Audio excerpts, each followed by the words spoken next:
соҳиби истиқлолии мамлакат имкон фароҳам овард, ки санаҳои таърихии миллӣ аз ҷумла гиромидошти парчам ва дигар рамзҳо муқаддасоти кишвар ба таври пуршукут таҷлил гардад. Бо такя ба ин дастоварди таърихӣ ҳамасола рӯзи парчами давлатии ҷумҳурии Тоҷикистон бо нишони эҳтирому садоқат ва ифтихору сарбаландӣ ҷашн гирифта мешавад. Ба ин муносибат субҳи имрӯз бо иштироки бештар аз 20 000 нафар намояндагони вазорату кумитаҳо, ташкилоту муассисаҳо, мақомоти иҷроияи ҳукумати давлатии шаҳри Душанбе ва ноҳияҳои он, ҳамзамон сокинони кишвар дар майдони истиқлоли пойтахт роҳпаймои идона баргузор гардид.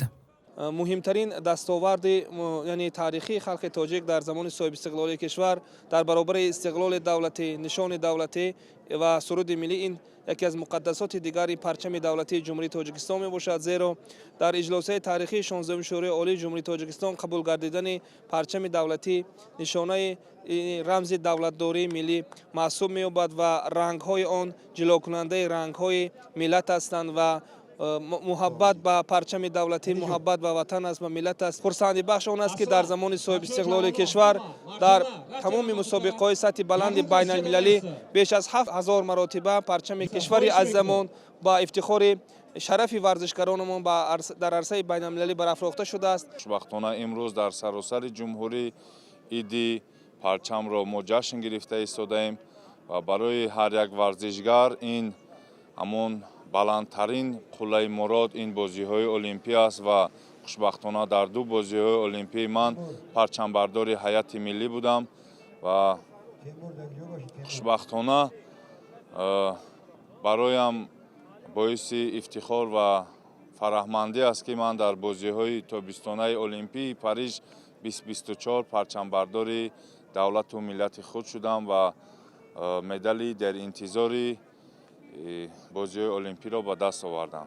Оянда ҳаракат мекунем, ки боз ҳам дар мусобиқаҳои сатҳи ҷаҳониву байналмилалӣ парчами Тоҷикистони азизро баландтар муаррифгар бошему давлат бо мо ифтихор кунад. роҳпаймоӣ ба муносибати рӯзи парчами давлатӣ аз майдони истиқлол бо шукӯҳ ва дар рӯҳияи идона оғоз гардид. иштирокчиён бо парафшонии парчам ҳамчун рамзи давлату давлатдорӣ, нангу номуси миллӣ, ҳаёти осоишта, бахту иқболи нек ва умед ба ояндаи шукуфон дар масири муайянгардида ҳаракат намуданд. аз соли 2009 инҷониб ҳамасола 24 ноябр дар кишвар рӯзи парчами давлатии ҷумҳурии Тоҷикистон таҷлил карда мешавад. ин ҷашн бори дигар имрӯз тамоми мардуми кишварро ба ҳам муттаҳид сохт, зеро дар роҳпаймои имрӯза намояндагони касбу кори гуногун иштирок намуда бо парафшонии парчамҳои хеш садоқату самимияти худро нисбат ба ин муқаддасоти миллӣ изҳор доштанд. роҳпаймои худ нишонаи иттиҳоду иттифоқӣ, сарҷамию хушбахтии мардумро ифода карда, гузаштан аз майдон ба шӯҳрати зиндагии шоиставу арзандаи мардуми саодатманди кишвар дониста мешавад. дар идома иштирокчиён бо шиору овезаҳо ва ливоҳои хурду бузург дар даст ба самти боғи парчами давлатӣ раҳсипор гардиданд.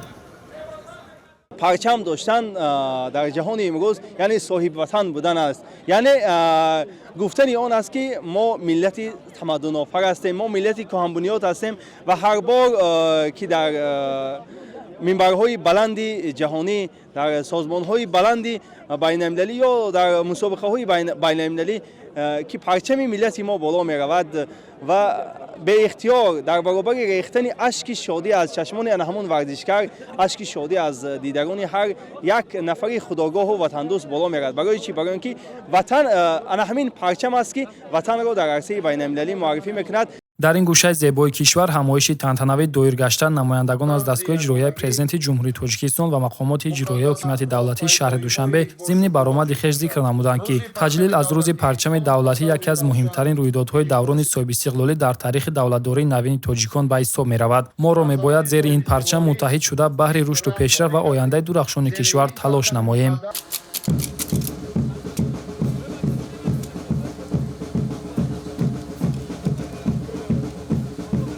пас аз қисмати расмии ҳамоиш, барномаи рангини фарҳангӣ бо суруду оҳангҳои тараннумгари истиқлолату парчам, ваҳдату ягонагӣ ҳамоиши идонаро ранги дигар бахшид.